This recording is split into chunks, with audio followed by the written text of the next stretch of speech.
Welcome back to part 2 of Islam, World Religion, Political and Military System. We will continue talking about the religious belief system, including the 5 pillars, the sects, the cultic offshoots, a few cultic offshoots, I should say, and evangelization.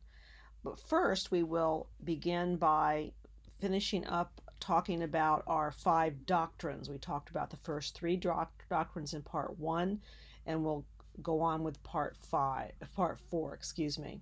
The prophets. There were over 100,000 sent out throughout history to specific lands according to Islam.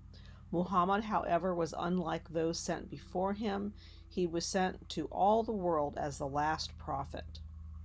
The Quran names less than 30 prophets. I think in the previous section I said more than 20, so between 20 and 30, including Adam, Noah, Abraham, Moses, David, Solomon, John the Baptist, and Jesus. And they all have corresponding Arabic names, some of which you have seen and will see again. Jesus is an important prophet, but he is not the Son of God. It's blasphemy to call him the Son of God. This is the sin of shirk that we talked about in part 1. The Quran emphatically denies he is the Son of God, as this implies that Allah had sexual intercourse with Mary. However, he was sinless and born of a virgin, but this is not evidence of his divinity. Muhammad is the most important prophet, the greatest prophet, and the last. The future day of judgment. Everyone will be resurrected at some future point, and then the judgment.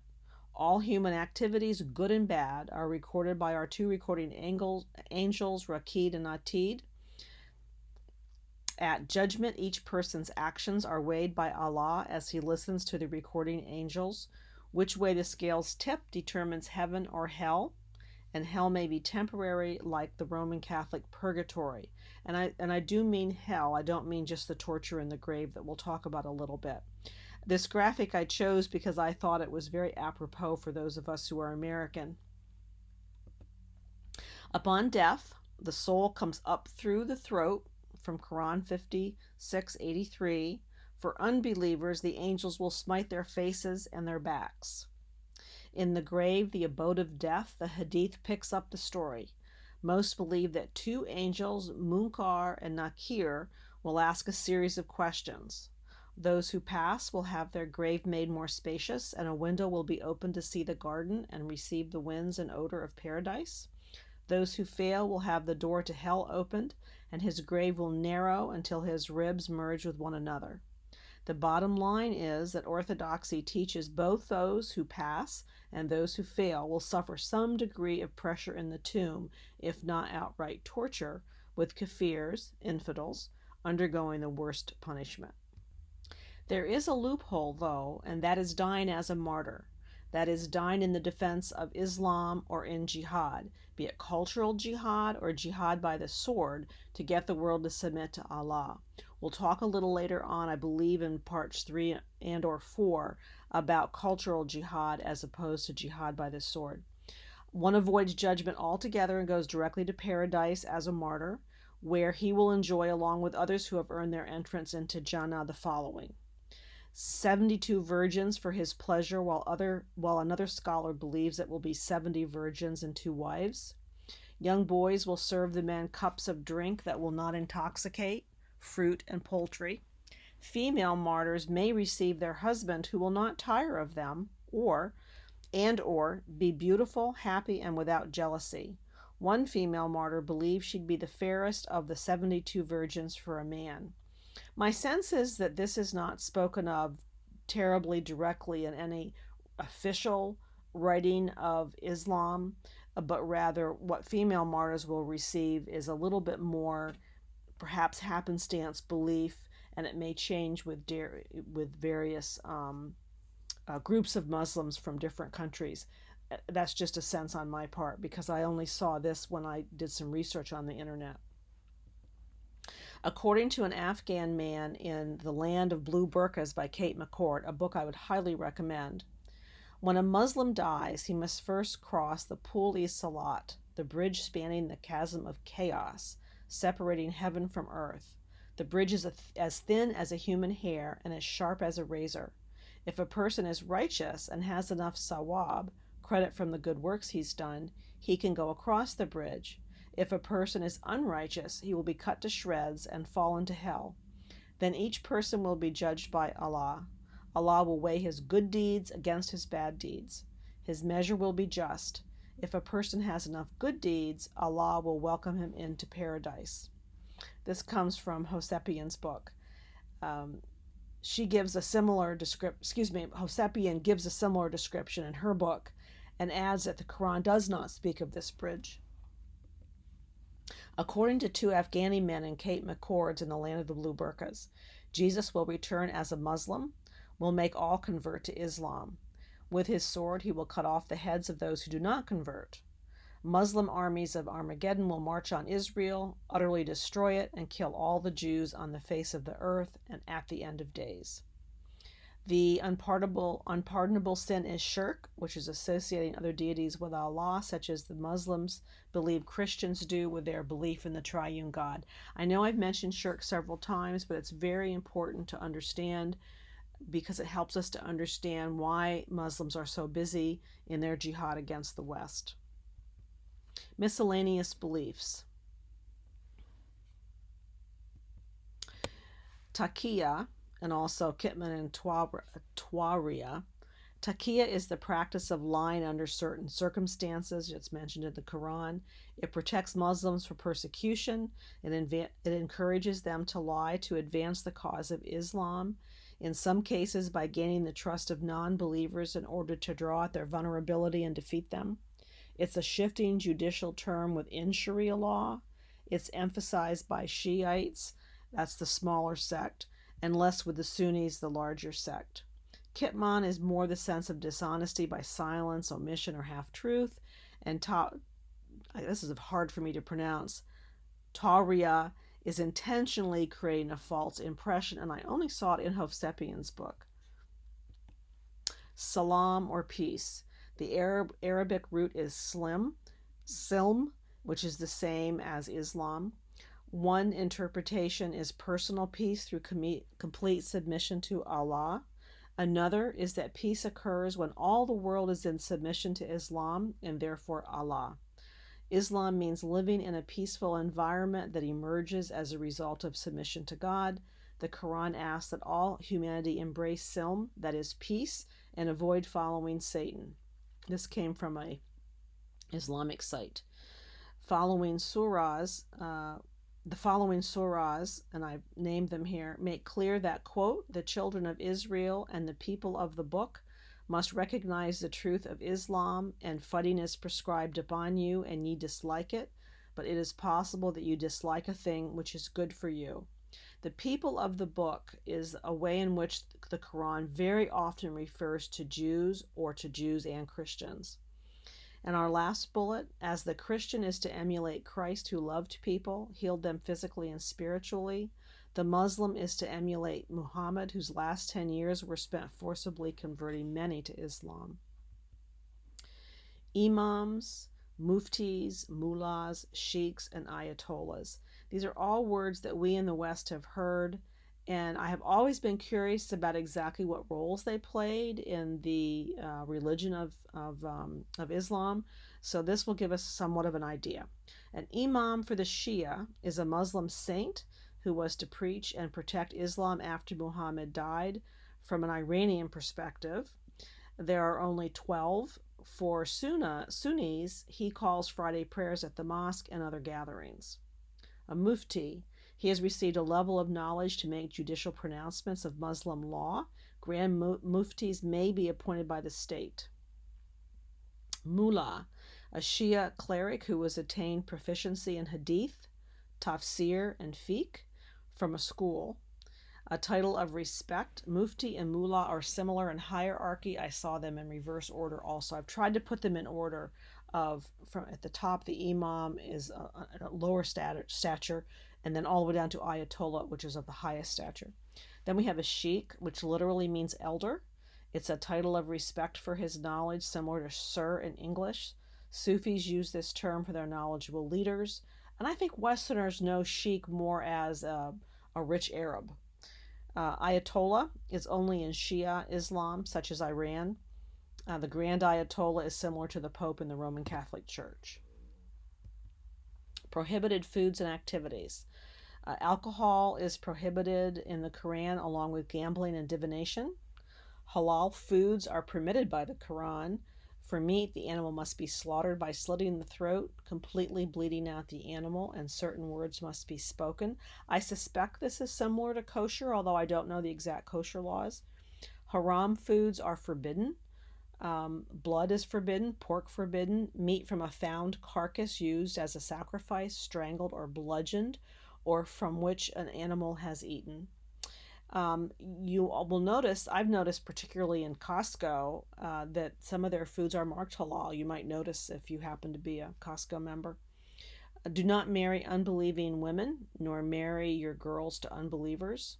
There's no gambling, and there's no usury, which is lending money at an exorbitant rate of interest. Separation of the sexes. There's so much to be said here that, again, you'll need to see my handout to get detail, because it was more than I could manage to cover in this slideshow. There are divergent views on this, ranging from chaste interactions to fatwas pronounced for those who mingle. Quran 24 says believing men should lower their gaze for modesty, as should women. Women should additionally draw their veils over their bosoms and not display their beauty except to their husbands, their fathers, and other close male relatives, women, slaves, and small children. Now, when you see things in a bracket like this, believe it or not, this was actually in the version of the Quran that I've been quoting from. And I don't really know why this is. Perhaps it's because, again, he says up front that it's not considered to be a translation of the Quran. It's considered to be an interpretation of the Quran. So I'm going to make the assumption that that's the reason why you'll see this kind of thing. Quran 33:59 says, "Thy wives and daughters and the believing women should cast their outer garments over their persons when abroad, that they should not be molested." The when abroad part, I read in a couple of places, more has the idea of when they're out in public. I think we in the West think of being abroad as going to Europe or going to another country, but it's not the meaning there, is my understanding, simply that they've left home. It is entirely a woman's responsibility to ensure that men are not made lustful by them. She virtually always bears the brunt of any punishment. And I thought this was very illustrative of what I perceive to be the really sad state of women in most Muslim majority countries. The 5 pillars of Islam. These are necessary works. They're the work of a Muslim to find favor with Allah. Before we talked about the doctrines and the main areas and how one must believe to be a proper Muslim, these are the things that every Muslim must do on a regular basis. Shahada, faith. The idea is to bear witness. And again, we've said this before a couple of times. There is no God but Allah, and Muhammad is his messenger, apostle, prophet. Repeating this 3 times in Arabic in succession in front of witnesses converts one to Islam. Also, saying it one time is sufficient, says some people. Again, it varies in the Muslim world. Repeating this throughout one's life confirms one as a Muslim, and it's recited during daily prayer. Salah, which is prayer. A Muslim prays 5 times a day in Arabic. Now, this doesn't matter what their native language is. It would be praying in Arabic. Generally speaking, a little later I'll talk about that with a few exceptions. They do it at dawn, noon, mid-afternoon, after sunset, and at night for Sunnis. And Shiites may combine some for 3 or 4 times a day.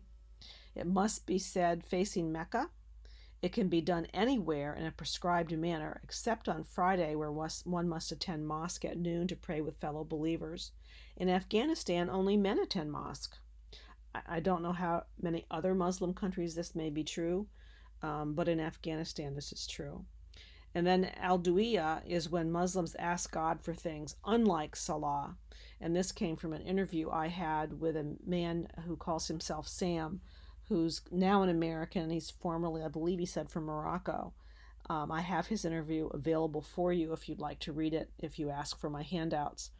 He became a Christian a number of years ago, and is currently, as I said, an American citizen. And then we have zakah, charity.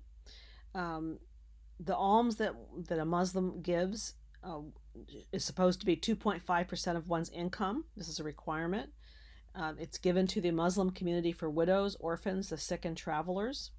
It's also used for institutional and administrative purposes. Swam, which is fasting. This can be done for piety or penance, abstaining from food, drink, and pleasures from sunrise to sunset, and saliva in Afghanistan during Ramadan, according to McCord's book. Ramadan is the month that Muhammad first received the revelation of the Quran. It's a full month of fasting. It's when jihad is especially encouraged and rewards in paradise are doubled. We fairly recently had Ramadan, and you may have noticed in the news, and if you did not, notice again next year, that jihadi activity was up around the world. Hajj, this is the pilgrimage to Mecca. The Quran requires the Hajj once in a lifetime, with some exceptions for the sick and poor. There are about 1.8 million Muslims that participate per year. Women must have the permission of their husband and be escorted. The Hajj is symbolic of global unity of Islam and represents everyone's equality before Allah. Millions travel to Mecca in the 12th month of the Islamic calendar. The date changes each year relative to the Western calendar, to pray vows and circle the Kaaba 7 times counterclockwise. And you might remember me saying in part 1 that in pre-Islamic Arabia, the Kaaba was walked around 7 times by the pagans that were in the area at the time. The Kaaba is a cuboid structure made of granite located in Mecca, in the center of Islam's most important mosque, the El Masjid Al Haram. It plays a similar role, has a similar role as the tabernacle and the Holy of Holies in Judaism. It's used, or played, I probably should say. It used to be the pilgrimage point for pagan tribes in regions where they worshipped a pantheon of gods. It was cleansed in 630 AD by Muhammad when he destroyed the idols and the shrines of the region, with the exception of the Kaaba, which was purified for Allah's sake. Traditions. Adam laid the foundation. The black stone, which sits at the eastern exterior corner, is supposedly where Abraham was tempted to sacrifice Ishmael. Today, pilgrims attempt to kiss it. Hundreds of prophets are said to be buried in the area. When a man visits, he wears 2 seamless sheets, symbolizing the equality of all before God, and women wear ordinary clothes and covering them from head to ankles with whatever their appropriate covering is for their culture. The stoning of the devil. Pilgrims travel to the city of Mina, 3 miles east of Mecca. In a ritualized way, they throw stones at 3 pillars, which are now walls for safety reasons, which is symbolic of it's a symbolic reenactment, of Abraham's Hajj, when he stoned the 3 pillars, representing his temptation to disobey God and spare Ishmael. It's the deadliest part of the Hajj, as several thousands have been killed in the crush of the crowd and the stampedes, and from the stone throwing when it was literally 3 pillars. This is not a very good picture. It's the very best one I could find that I could pull in from the internet, but it kind of gives you an idea of the mass of people that are there throwing the stones. Additional beliefs: peace, morals, and worship. Isn't this a beautiful mosque? So many of these pictures that I've chosen are just absolutely exquisite mosques. Peace. Peace is looked at in 2 ways. Peace, personal peace through complete submission to Allah, or when the world submits to Allah. And I can tell you that what I have in blue and underlined is by far the predominant meaning. Morals. They're outlined in the Quran, which is the most memorized book in the world, even though only a small percentage of Muslims are fluent in Arabic. We've said this before. And the morals that they want to adhere to are seen in the acts of Muhammad, which are to be emulated as recorded in the Hadith. Worship, best done by strict adherence to the 5 pillars. And these are simply the 5 pillars that we just have gone through, but said in a different way. They recite the Shahada, They have prescribed prayers 5 times a day for the Sunnis, or 3 or 4 times a day for the Shiites, the obligatory alms, the fast, which can be for prescribed reasoning, or you can also include Ramadan in that area because they fast during the month of Ramadan, and then to make the Hajj. Jesus, he's also called Isa ibn Maryam.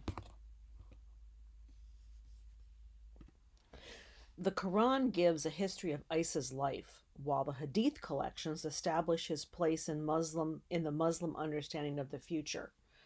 Jesus, born of a virgin, when Miriam was questioned soon after his birth, the infant Isa spoke. Yes, the infant Isa spoke in Quran 19 and performed other miracles.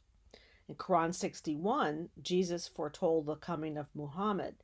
If you can see in Yusuf Ali's translation on page 1461, he stated, "Our doctors contend that the coming of the Parakletos, that is the advocate, the helper, the Holy Spirit of the Bible," and I've given you the references there, was foretold by Jesus and was actually a prophecy of the coming of Muhammad.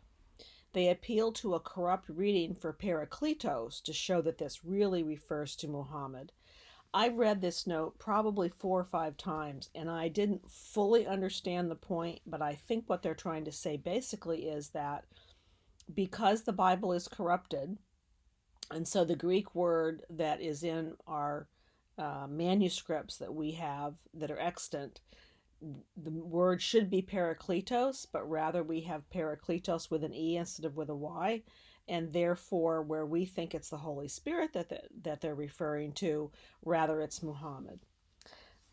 Interesting. Jesus was sinless, yet mortal.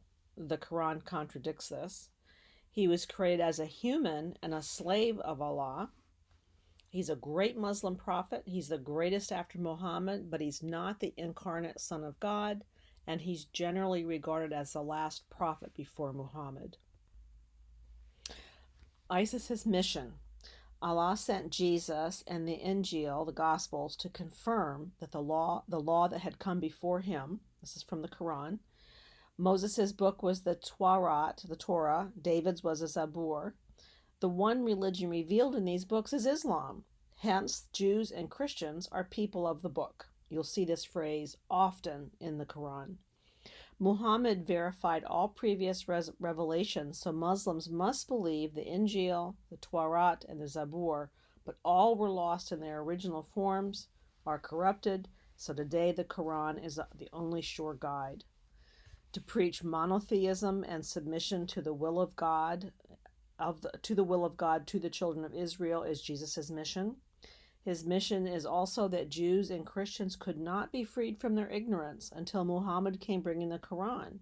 They should accept the law of Moses, the gospel of Jesus, the revelations of Allah by way of Muhammad, which of course became the Quran. Isis only appeared to have been crucified. Quran 4:157. Many believe that rather Judas Iscariot is said to have willingly offered to die in his place. Allah made him look like Isa. Now, this is not expressed in the Quran, but it is a tradition that you'll hear often. Allah raised him up to heaven, but Jesus was not resurrected. Jesus will be a witness against the people of the book at the day of judgment. He will return to earth near the day of judgment to defeat the Antichrist and his followers.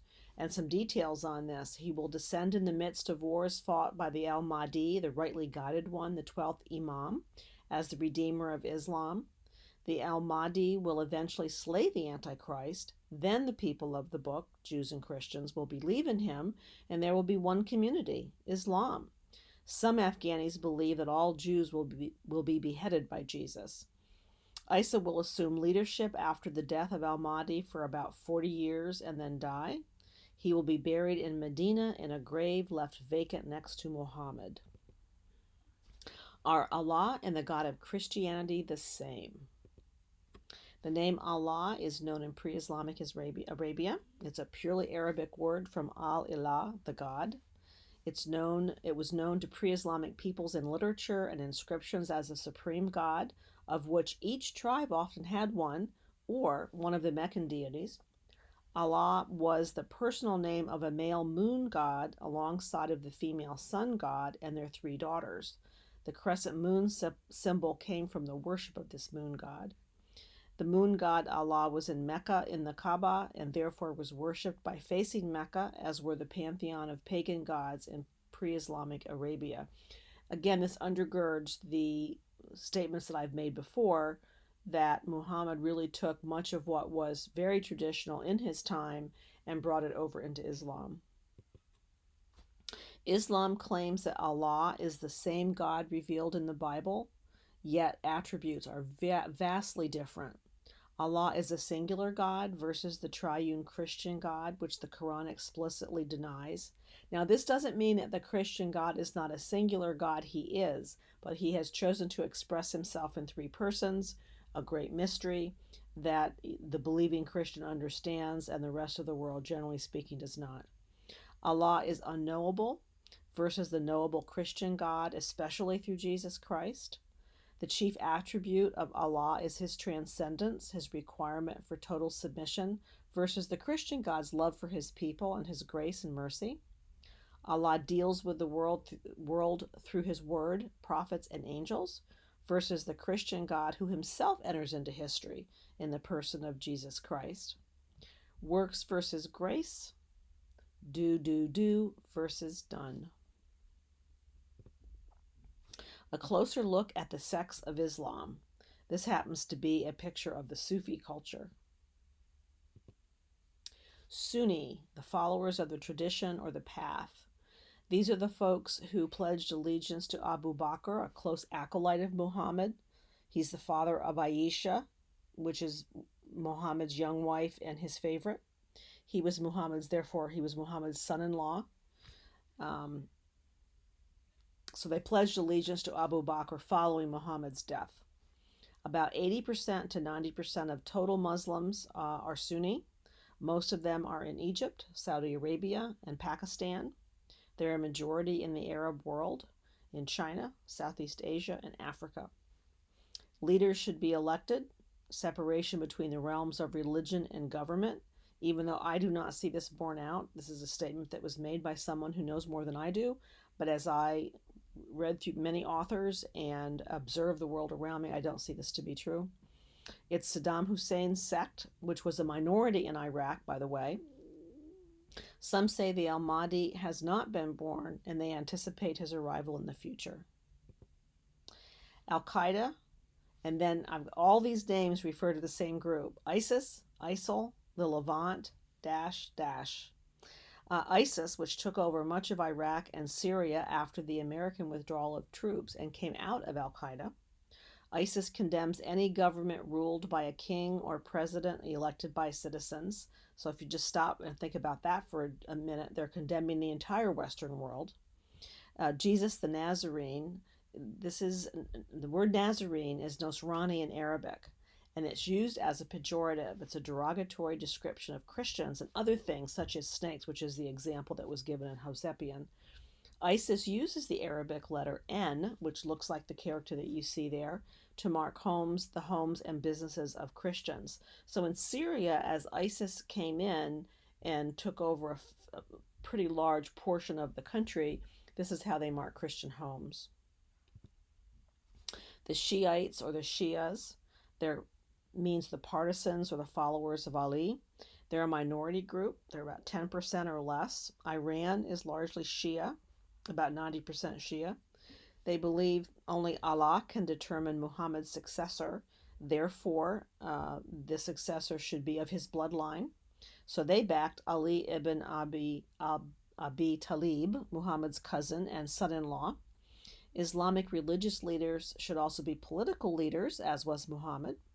They may pray 3 or 4 times a day rather than the 5 of the Sunnis. They believe the Mahdi was born in 869 AD and will return to earth under Allah's orders. He is hidden and will return alongside Jesus. They predominate in Iran, Iraq, Azerbaijan, Bahrain, Lebanon, and parts of Africa. Then we have Sufism or the Sufis. They're the mystical wing where a Muslim seeks direct personal experience with God and his divine love. Historically, it played a significant role in the spread of Islam. There's a Christian missionary to Pakistan who believes that about 70% of Muslims are acquainted with the Sufi orders within Islam. Remember, I was saying earlier that the Sufis just sort of run across all of the different sects of Islam. Some people are touched by it and some are not touched by it. Their teachings contradict some of the most fundamental doctrines of Orthodox Islam, and here are two examples.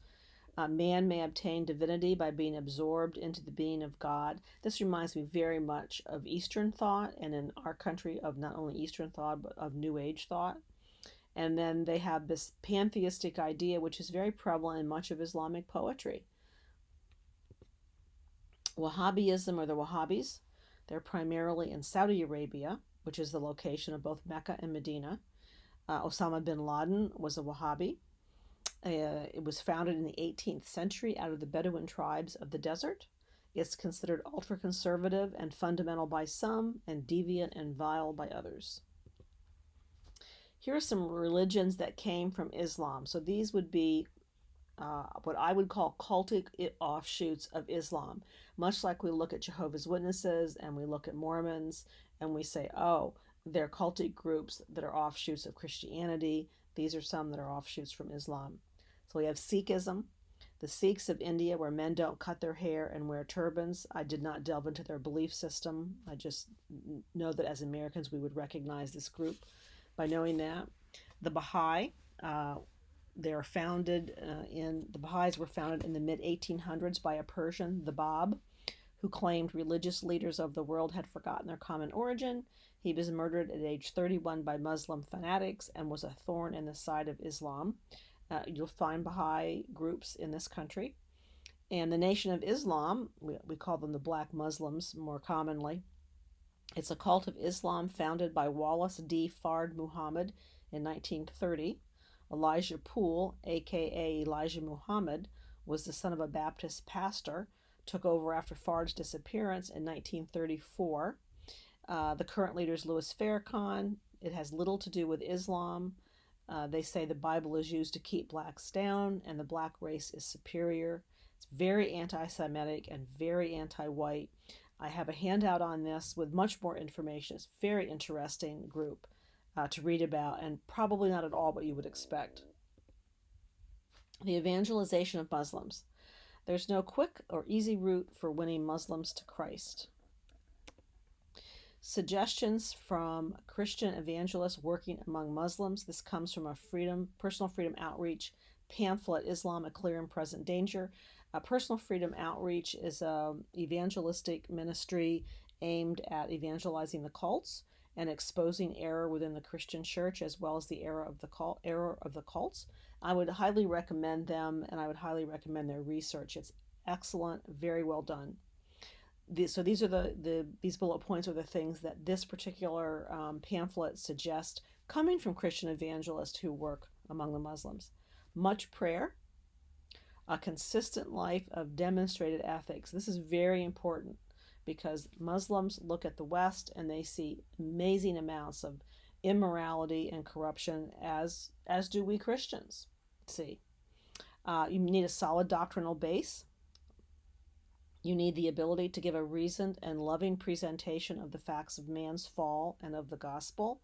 And I will tell you a good book to help you along in not only this presentation, but other aspects of the Christian religion is In the Land of the Blue Burqas by Kate McCord. She does a really good job of sharing stories that she told mostly Muslim women with whom she was in contact.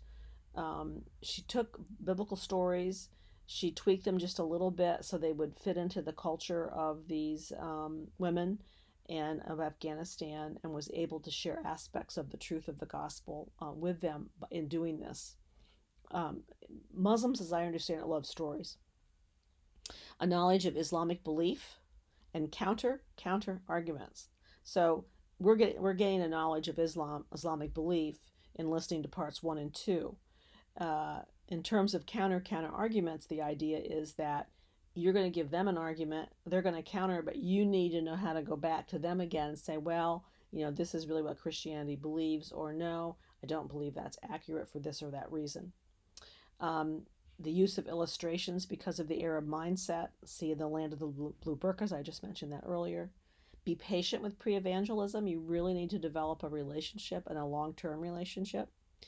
The avoidance of food or drink which would offend, and the willingness to establish friendships, which really goes along with being patient in pre-evangelism. Jesus says in Matthew 5, verses 43 to 48, "You have heard that it was said, 'You shall love your neighbor and hate your enemy.'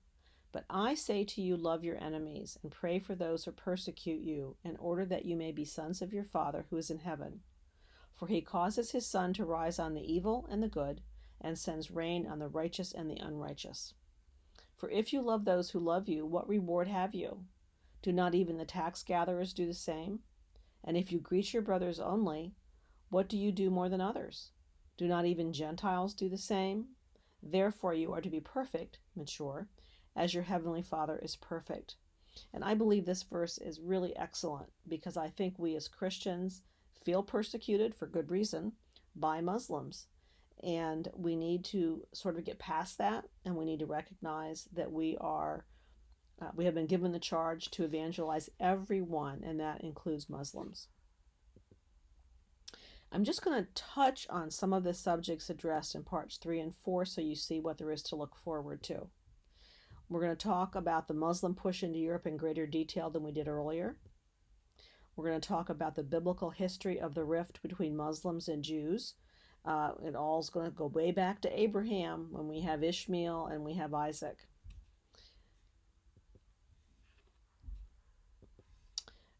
This is the land given to Israel as described in Genesis 15:18 and 17:8. I think it's a very interesting map. And I just want you to note that that little tiny, long, narrow triangle is present-day Israel. But this is the land given to the Jews. We're going to talk about the Crusades, the defeat of the Ottoman Turks, and the state of Israel. And these seem somewhat disconnected, but they're not. The history sort of flows from the 1000s to pretty close to present day. The state of Israel was officially formed in 1948.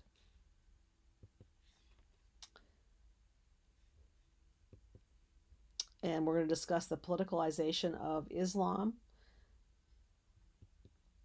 and jihad. This is the ISIS magazine, online magazine that I told you about in part 1. This is a screenshot from the magazine, and it is fascinating information, frightening information, but information we should be aware of. Handouts for further study, as I mentioned in part 1.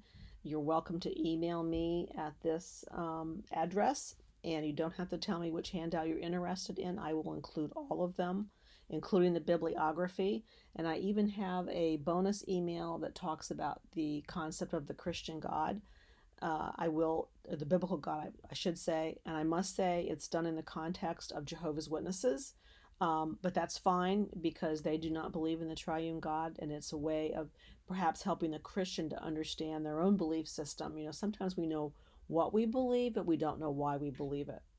And then on to the bibliography, which again we talked about in part 1, and I just want to repeat that if you see it in bold, it's a book I particularly recommend, and a book that's not too terribly dense. Some of these books are a little bit more dense. And I have several pages here. I will send them. All the links will be live, so you'll be able to just click on the link and see what it is that I've used as a reference. Thank you once again for joining us for part 2. I hope that you join us for parts 3 and 4, which will, rather than focus on the religion, are going to focus on the political and the military and the social nature of Islam. God bless to each and every one of you.